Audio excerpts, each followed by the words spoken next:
Welcome, everyone. We'll continue to welcome everyone by our silent sitting.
Vast is the robe of liberation, a formless field of benefaction.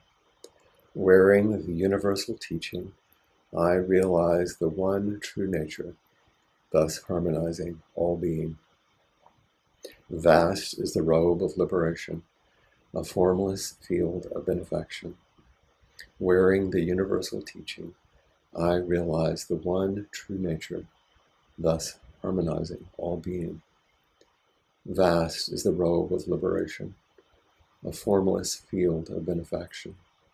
Wearing the universal teaching, I realize the one true nature, thus harmonizing all being.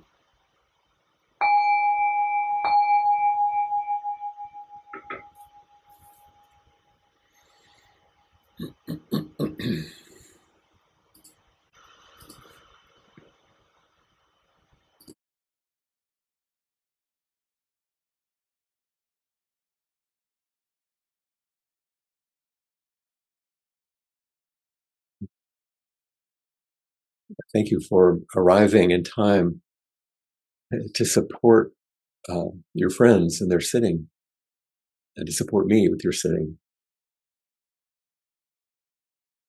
It's often because we receive so much nourishment and goodness, I think sometimes we forget that our primary function as a Sangha member is to offer ourselves. We certainly will receive something, but by offering ourselves, we help open the way for others. This morning, as I began, I was thinking about some words from an interview video that some of you have seen. I've shown it many times, actually, in which Coleman Barks is interviewing Mary Oliver. And what I'm remembering about it this morning is after Mary has read a couple of poems to this large audience, I think it was in Santa Fe done a number of years ago, there was a body of other poets, and Coleman was going to interview that Mary after she had read her poetry. And he starts in his deep, wonderful, bear-like South Carolina voice, and he looks at the audience and says, now, and he chuckled, I want you to have sympathy for me. I think he might have said, feel sorry for me, but I think it's sympathy for me. And everybody laughs, and Mary laughs and looks at him. And he says, I'm serious. Now I'm supposed to ask questions. And that's how he began the interview. And the reason it comes to mind is it's beautiful and it's loving and heartwarming between these two old friends, kind of like what we feel here sometimes. But I think, each week when I come forward now, I'm supposed to ask questions or maybe, offer you better questions to express the Dharma in some way, my function, and to connect, and especially to connect in a way that's hopefully encouraging. And have a lot of ideas about these things, as you probably would if somebody said, okay, you're going to lead inquiry next week.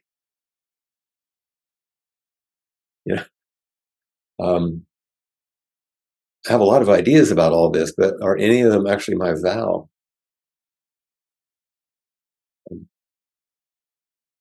And so, one of the things I think Coleman was doing in such a beautiful and lighthearted but serious way, he said, is expressing our confession, our repentance chant. And we don't usually do that at inquiry, and some of you might not do it so often if you're not in a regular service.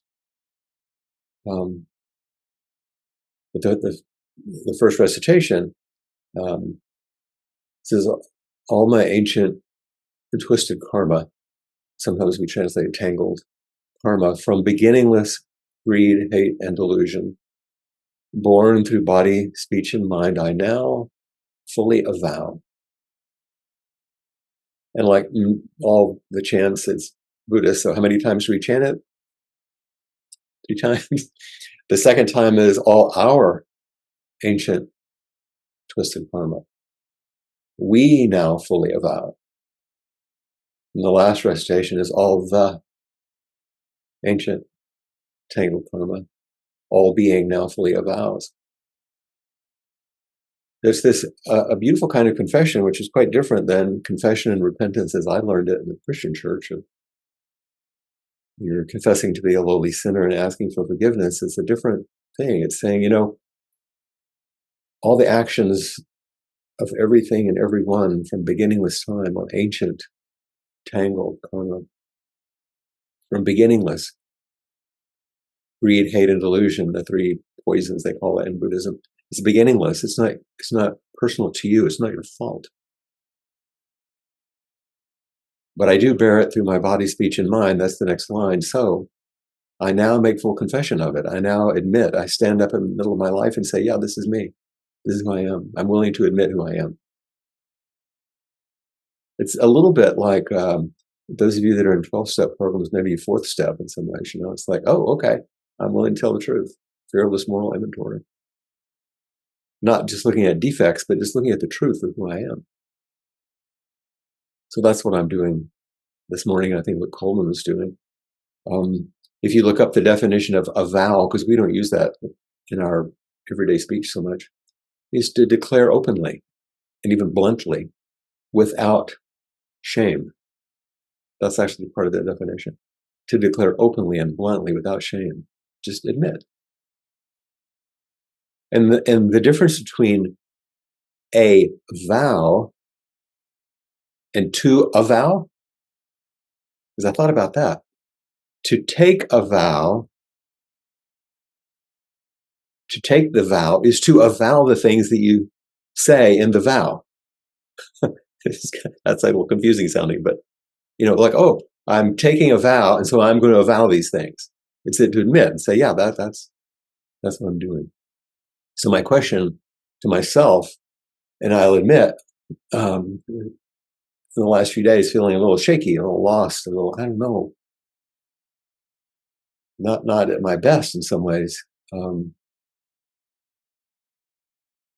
as happens, all these things come to me that I've used in the past, and my current internal experience, if I were to avow it, is beautifully expressed in I'm going to read just a couple of lines from Mary Oliver, her poem, When I'm Among the Trees, in which she says, I'm so distant from the hope of myself, in which I have goodness and discernment, and never hurry through the world, but walk slowly and bow often.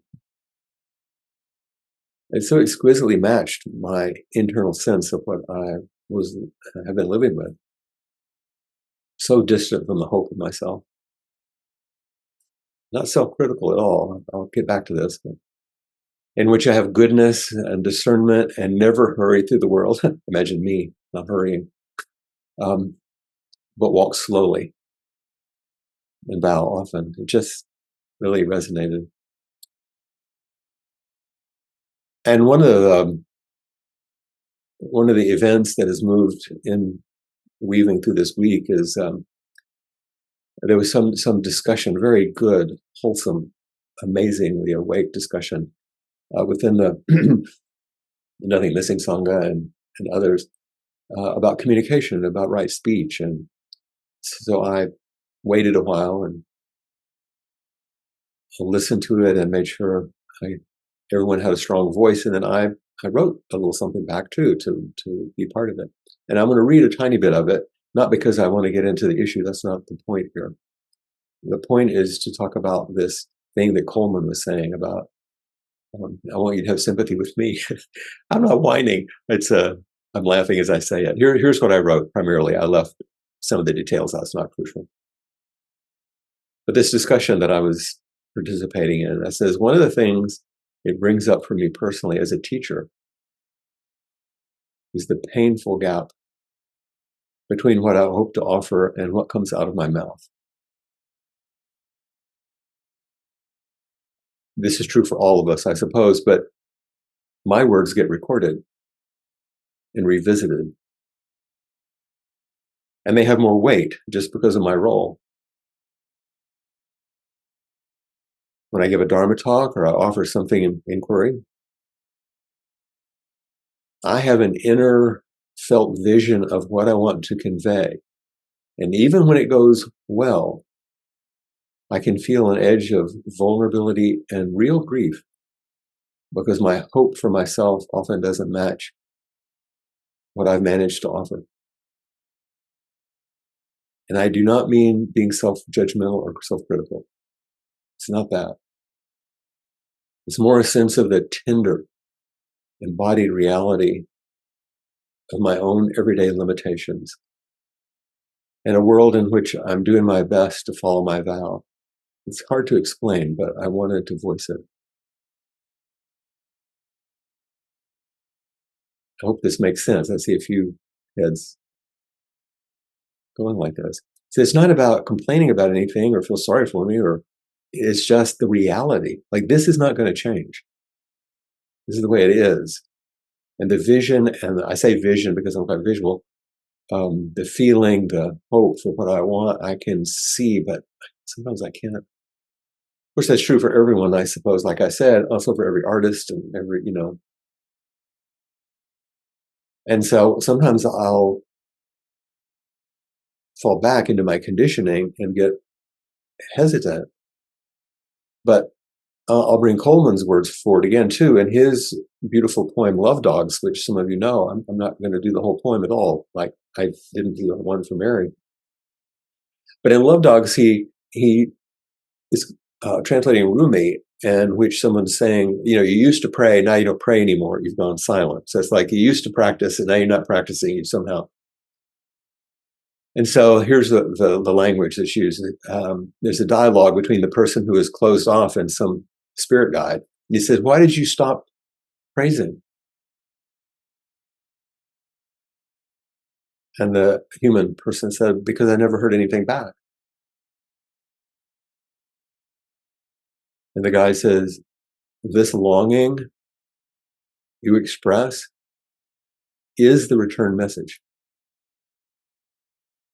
The grief you cry out from draws you toward union. Your pure sadness that wants help is the secret cup. Listen to the moan of a dog for its master. The whining is the connection. Their love dogs no one knows the names of. Give your life to be one of them." It's so gorgeous. Give your life to be one of them. What is your vow? Even if you hear anything back, even if you have that heartbreak of a gap between what you hope to offer and what's offered, that heartbreak, that's the response. That's not the problem. That's the reality. That's not the barrier. That tenderness, that openness is the Dharma gate of deep practice. And this week, also someone sent me a beautiful quote, and I'm going to use it in a way that's will sound like I'm rejecting it, and I'm not. So I'm going to say that many times because I love the quote. It's from L.R. Nost, who I wasn't familiar with, a child development researcher. It was quite wonderful. And listen to the quote. It was beautiful. And I do not disagree with the quote. She wrote, "Life is amazing, and then it's awful. And then it's amazing again. And in between the amazing and awful is ordinary and mundane and routine. Breathe in the amazing. Hold on to the awful and relax and exhale during the ordinary. That's just living a heartbreaking, soul-healing, amazing, awful, ordinary life. And it's breathtakingly beautiful." So that's the inspiring part, isn't it? Because you get that. It's everything.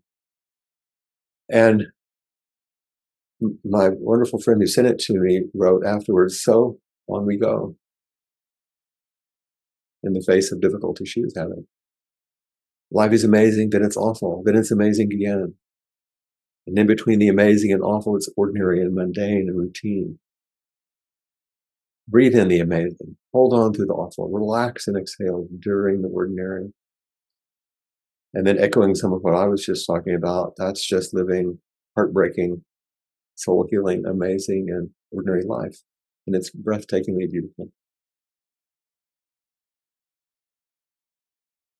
And when she said, and on we go, and I would add, and on we go on together with this encouraging and truly helpful teaching.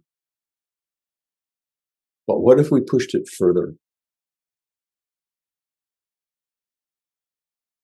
Because if you believe this, if you take in the beautiful, encouraging words, which I assent to and love, there's a slippery slope where you begin to construct a new belief. And a pretty darn good one, as far as beliefs go. But I call it a slippery slope of managing things well and being caught in the delusion that's not really awakening. You will feel better, so it must be better. But what if you saw further and questioned further and deeper and didn't cocoon into an apparently safe and comforted space? I know that's not the only outcome here. Because when I say things like that, I just sound mean and harsh, and that's not at all, this is part of the heartbreak. This is not all what I intend. I mean, don't you want comfort and safety? And comfort and safety for the ones you love? Of course you do. I do, more than anything. This is not what I'm saying.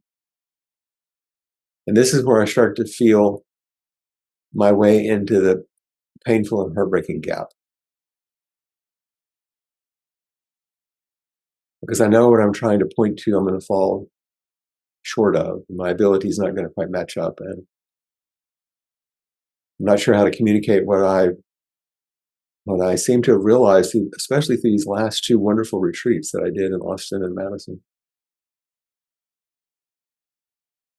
And if I try to express it, then you're going to misunderstand and wonder why I say something that sounds like no pain, no gain, or something stupid like that, like it's harsh. And so let me try again. If we remember the quote, life is amazing, then it's awful, then it's amazing again. And it goes on about how to meet that in a wonderful, wonderful way. Here's another reading of it. Wakeful life is this everyday embodiment of amazement. Wakeful life is the everyday embodiment of amazement. We wander into the field of wonder and discover within that circle everything that does not feel or look like amazement.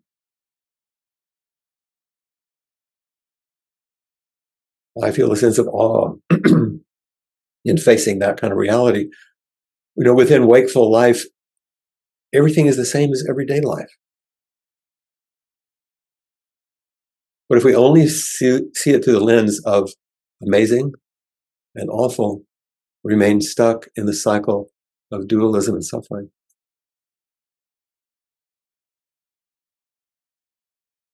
And now if we can't discern amazing and awful, we're going to be foolish.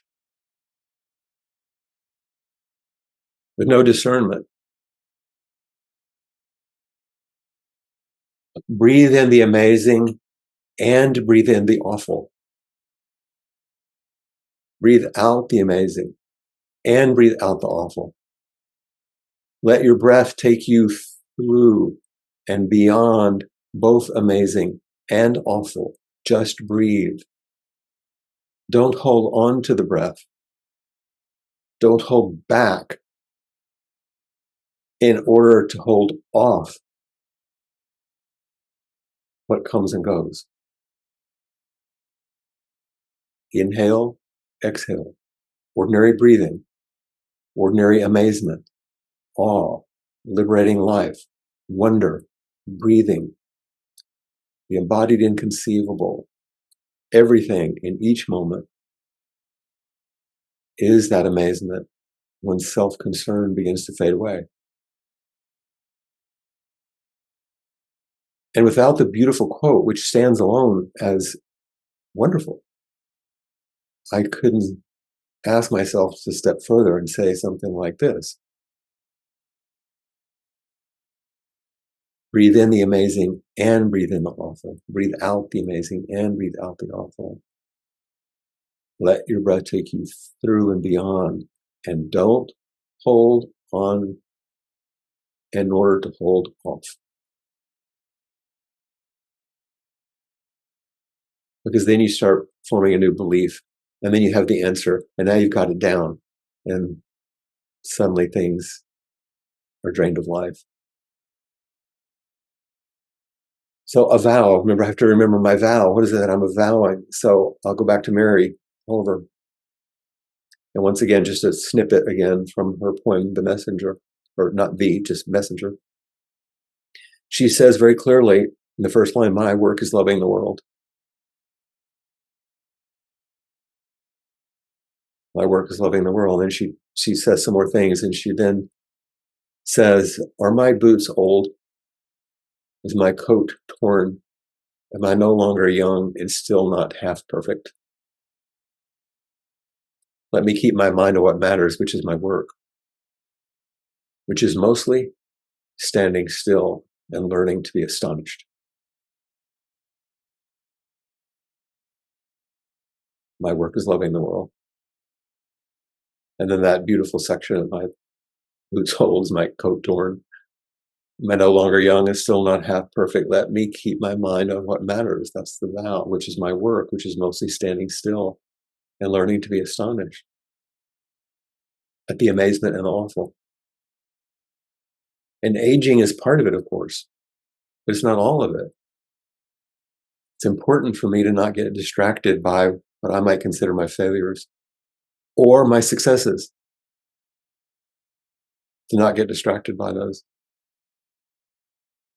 of loving the world that fits and works and meets my expectations, and trying to shape it that way all the time. Because when the inevitable, when the floor falls out from under me, can I remember my work is still loving the world? It's easy when it rises up to meet me and support me. But nothing's perfectible. Certainly not me. And practice doesn't work that way anyway. And standing still and relearning over and over to be astonished does bring me back to, as I said in my TED Talk, to pause, and then to reflect, and then to connect.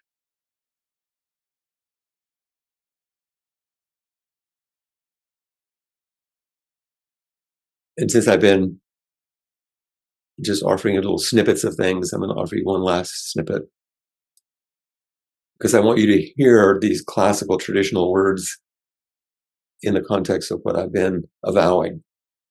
And this is from my favorite ancient Zen poem, the Shinshinbei. Is just listen to the words. And once again, I'm just taking little pieces. This isn't the whole thing at all. The great way isn't difficult for those who are unattached to their preferences. Just let go of longing and aversion, and everything will be perfectly clear. When you cling to a hair's breadth of distinction, heaven and earth are set apart.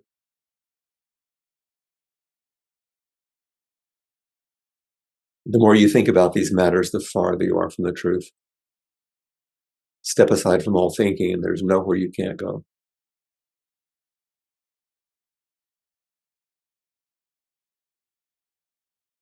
Don't keep searching for the truth. Just let go of your opinions.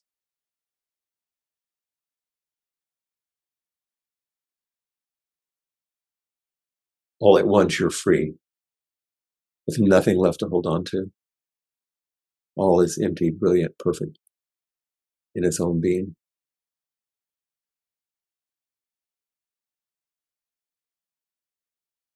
And now, fully avow.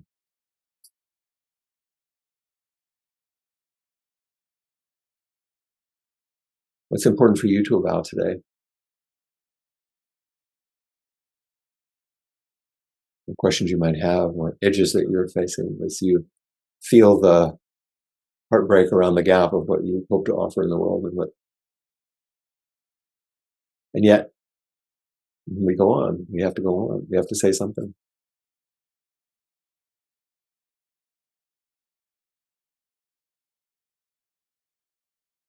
Please raise your hand if you'd like to connect around these things.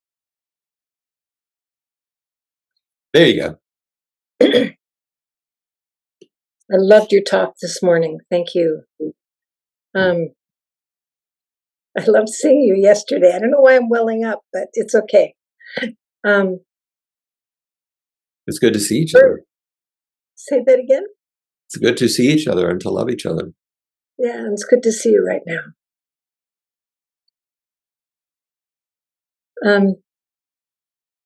Noticing that it's okay to say not this. It's like editing. When you're looking at your images, you go, not this. And then to note,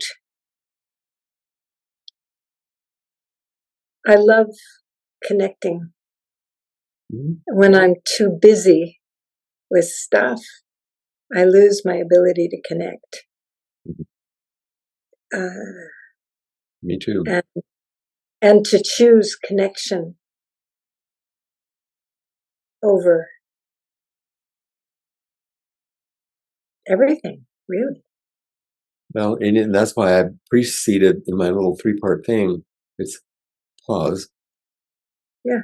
Reflect, connect. But sometimes connection is the pause. Yeah. That allows reflection. Yeah. And I've been thinking about my leg, because when I first get up, the only thing that works is if I do the walking meditation. If I do it in such slow motion. But that's Kinhin. That's how you do Kinhin. I'm being forced into that. I look a little ridiculous on the crosswalk in Kanakakai. That's true. Got to get across the street. And I can't hurry. I have to do. The cars stop. If I hurry, it's painful. And so I think that's kind of my lesson right now. If I hurry, it's painful. Yeah, that's the good one. The takeaway. Yes. The takeaway. And yeah, I just love you so much, and I'm so glad we're connected here at the Hui. Absolutely. Yeah. I mean, without going into too much here, let's see. I was looking for something, but I don't think I can find it. Doesn't matter. We'll come back. I just was thinking about you when I was reading Love Dogs. Yeah. So thank you. Thank you. And we have Suzanne. Hello, Flint. Hello. Wonderful to see you again. Yes. Your talk this afternoon for me, the amazing and awful. I'm in the midst of saying goodbye to my dearly beloved dog of almost 15 years, who I am having to make. I am making the choice to ease her suffering and let her go this week, and just made that decision this morning after several years of failing health, and found a compassionate vet to help me. But the distance between what I wish I could give her and the way I wish, I don't know. I responded to the difference between my vow and my action, and feeling this constant tension back and forth between, am I making the right choice? Is this the loving thing to do? And then sometimes being really, really clear that it is the loving thing to do. And then doubt arises about, how could I do this? And How can I let go? It's I'm giving myself a couple of days. It's Friday morning that the vet will come here to my house. Um, she always she always practices with me. Her bed is right next to my meditation chair in my shrine room, and I just say to her, "Okay, you want to come in here with me?" And she comes down the hall. She gets in her bed and she stays there the whole time. She's there right now. Yeah. Uh, I know I know I will miss her so much, and um, Hmm. it, You it's, it, didn't you lose another dog recently? I did. My other dog, who was 12, 2 months ago. Yeah, yeah. So both of them in a very short period of time. Yeah. Um, I know she's been grieving for him. She's been sleeping in his bed, which she never used to do. Um, You, so you're held in a sangha of this at the moment. A great protector just left Sunday. oh, oh, who was that? A beautiful, and not time, but some weight. Um, The entry to Brahmajur, where she's sitting right now with Bindi. hmm You're in a pack alone. yeah, yeah. I'm sorry. And the name, your dog's name again? Mitra, And it means spiritual friend in Sanskrit. Yeah. yeah. And my other dog was Sange, which means Buddha in Sanskrit. Mm-hmm. I gave them both Tibetan names, Sanskrit names, because the monks in Tibet name the temple dogs as prayers, so that when they say that call the dogs names, they're praying. Yeah. And so one of my Tibetan teachers helped me pick the names years ago. So, but she has been my Mitra, my very special spiritual friend. She's very dear, very dear. So, but making the choice, knowing that I'm making it for her, knowing that the grief will be the same whether she dies tomorrow or in a month or in a year, and there's this very human desire to kind of push it off as long as possible, and yet knowing that really I need to embrace that because that's to honor her. So it's just And true, real love is indestructible. mm-hmm. Even though her body, in our body, is quite destructible, but not the Mm-hmm. love. Yeah. Yeah. Yeah. Now I know she will be with me always. Yeah. That place has been made in you by her will not go away. Mm-hmm. So anyway, thank you for that. I So just needed. keep you in your practice then. All of these great beings who are on the cusp, Mm-hmm. Yeah. like all of us, it's just more clear with some of them now, but also some of our human pack. You know. Yes. Yes. Mhm. Well, it's also bringing up that I very much believe in assisted medical aid in dying and for humans, and very much hope for that for myself. And so I'm giving her what I would like for myself. Um, but it's sort of also a practice, right? It's sort of a Yeah, because there's that ambivalence and that gap of there's never a assurance that everything is exactly as you want it. Do your best. mm-hmm. Yeah. Well, thank you. Thank you. And we'll think about you. Thanks for coming forward. Hi, Lucia. It is so lovely to be with you. Well, and with you, you look like a cloud. It's beautiful. I am cloudy. I have missed you. And I know that there's something we share, which is perfectionism Mm. and attachment to our achievements, Yeah, um, that's great. past and right, and present. And I'm reminded you were talking about, and I really felt this gap between what I desire to how I desire to connect and what is possible. And the fact that everybody is living in a different reality, it's actually amazing that we ever understand each other at all. Mhm. But I'm reminded of a doctor. I was in grad school once, and I have no idea. She was a young woman from India, no idea where she didn't know me at all. And she said, eventually, you know, you're going to have to start making some decisions, even if they're the wrong ones. And I Yes. was like, how did you know that about me? And I've never forgotten that because it was one of those things that broke open my belief systems, right? And I think there was a book called The Good Enough Mother, and this concept broke open this, impossible ideal of motherhood that no one could ever attain and allowed people to just be the best good mothers they are. Um, but also, the Shin Shin Ming has really been making me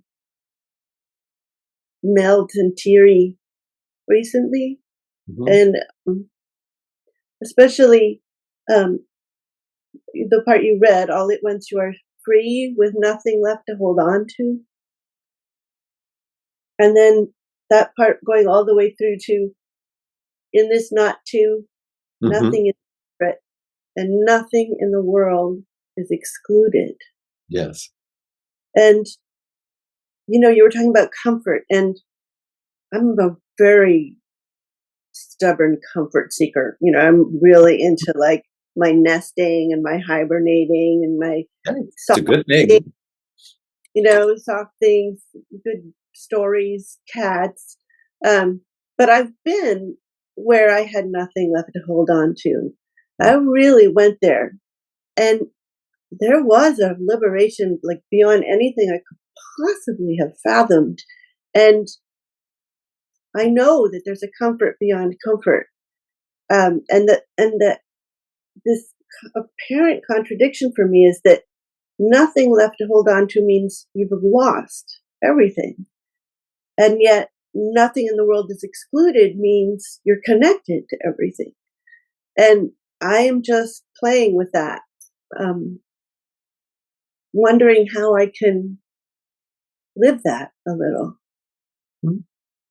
Well, you just indicated that you have lived it a little, and those are the insights that we get and the realizations that we are gifted and the embodiment that we get to sense as we continue to practice. And it's discontinuous, and we realize we can't do it.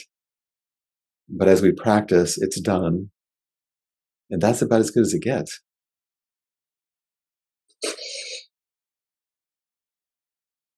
And then we need the friendship to help reflect each other and say, you too? Oh, me too.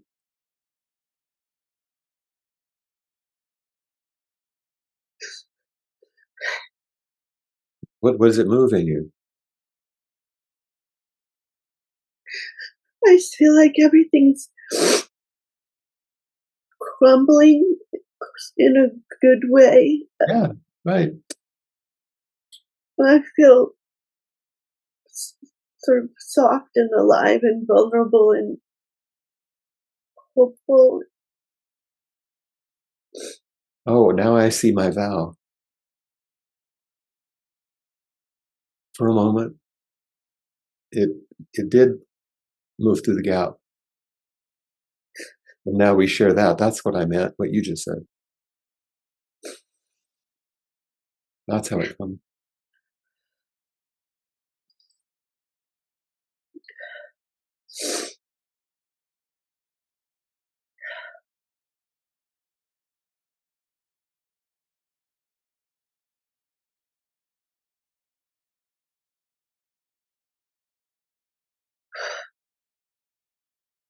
I never thought myself to be known this way. Thank you so much. It's a beautiful thing to say. Thank you. I never thought I would be in a position to be known much by so many people and to risk it, to risk it.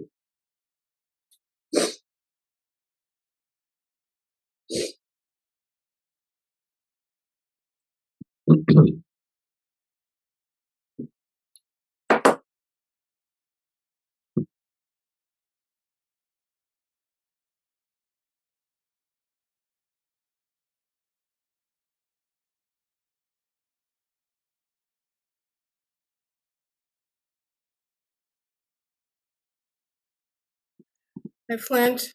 Oh, Thank you. I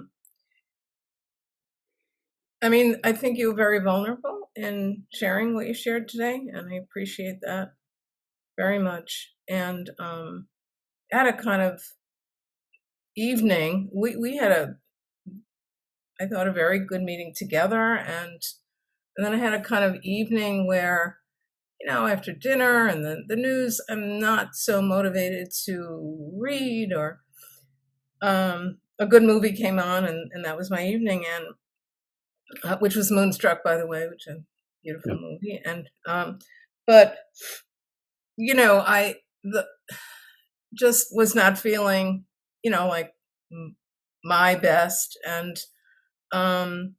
in your talking about that for yourself, I was thinking, well, how do we know really what that is? You know, and as a teacher, I was thinking, how could you really know? I mean, you do get feedback, you observe your students, but still there's a lot that you don't know of what's happening. And Mostly, you don't know. yeah, exactly. And actually the thing that we were talking about, one of the things was the compassion card that said post meditation become a child of illusion. And there was this idea that the way you described it was you enter or re-enter the not knowing. And yeah, so I'm just thinking that these lackluster times are just part of that. And yet, for me anyway, there's Yeah, definitely a judgment. yeah, and that's why I was emphasizing this is not about self-judgment or self-criticism. It's a moving into a gap or through a dharma gate that allows something new to happen, which Genev just expressed very clearly. It says if things were falling apart, it says all at once you were free, yay, with nothing left to hold on to. Wait a minute, how do those line up? But they only line up. That's the only way it goes. But to talk about the dissolution without practice just sounds horrible and mean, and so you have to come at it a different way. But this is hard to pitch to people, because it doesn't sound very appealing, and yet it's the only way to freedom. So that's the thing. So we do it as best we can through our experience. When I'm with you, I don't feel, you, or all of you, I actually feel okay. I feel tenderized. I feel vulnerable, but I feel just fine. When I'm by myself, not so much sometimes. But with the connection, like Brahman said, then something else can happen. And I'm fortunate to have a good and loving and responsive partner. So I have somebody close at hand too. But also, like Mary Oliver says, the trees. And I'm on the trees, or with the dog. Like you say, Yeah, you take a little drive and go to a beautiful place. yeah, and I maybe remembering that alone, all these people and things are with us still, and that's a hard one for me anyway. Thank you, thank you. Well, thank you again.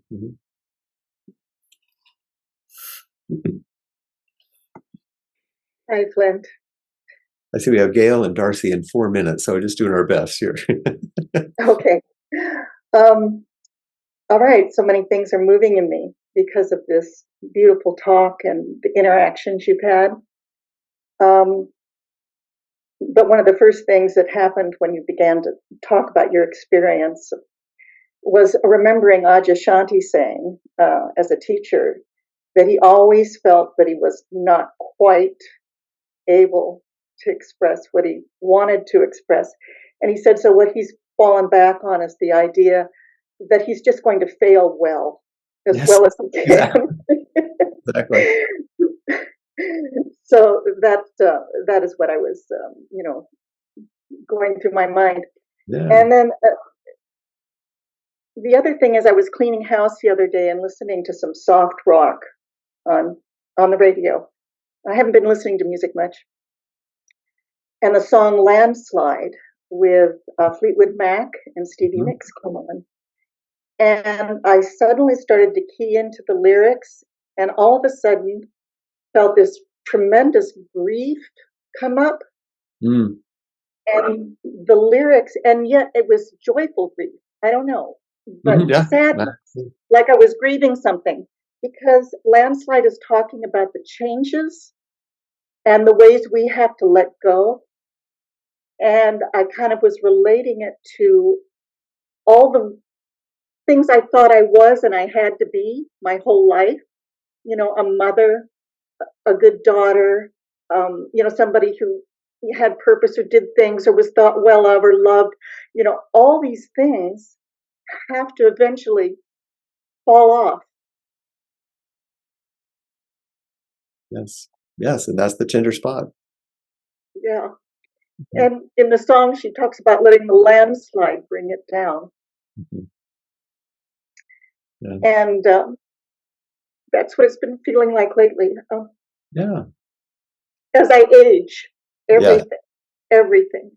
And before we go, I want to say just as Mick Fleetwood has a house here in Molokai.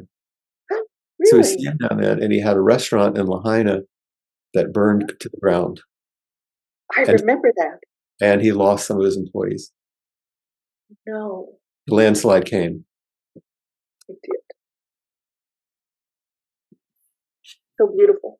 Yes, Thank you are. Thank you, Darcy.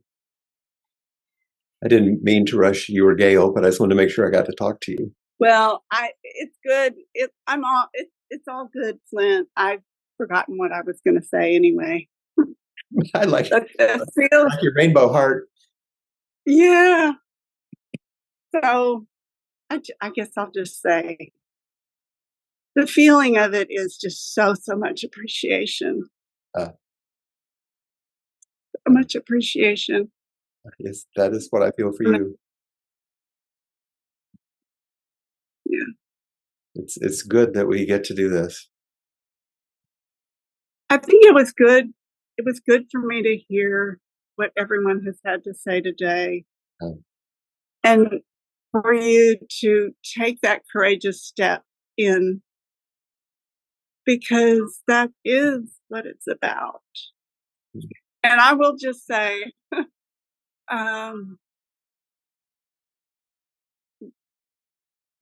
just like losing just everything, the landslide, and I have found that it's offered me a place that I never, you enter a place that Right? is really unbelievable. It is Yeah, amazing. yeah. But Genevieve had pointed to and was talking about it. Yeah. So we have to keep pointing to it. We do, because we step back, like you said, you kind of step back and think and get hesitant. And it came at a good time for me because I find that when I'm on, I've experienced the floor completely dropping out, but I keep trying to create a floor, and but it gives me courage. There it is, right there. Thank you so much. You rather than our usual chant at the end, I'll offer a dedication. May all awakened beings extend with true compassion their luminous mirror wisdom. May the merit and virtue of this group in our daily practices extend to all beings everywhere. May all be relieved of suffering, free from fear, longing, aversion, and ignorance. And may the way of awakening go on endlessly.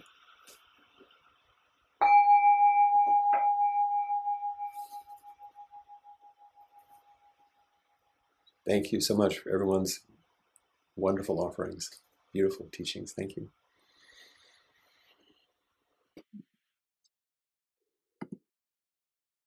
Yeah, thank you so much, Flint, and thank you to all of you for being here. And if you'd like to offer, I thought Jeanette was trying to tell me something. Then were you just waving? If you'd like to offer Dana to Flint, or then please do go to appamada.org and you'll find a place there to offer Dana to Flint and to Appamada in general as well. And you'll also see lots of opportunities for things to attend and meditations and classes. So please do have a visit and take a good look. Thank you all so much. And if you'd like to continue the conversation and connecting, please do pop yourself into gallery view and I'll be with you in just a moment. Thank you. Thank you all so much.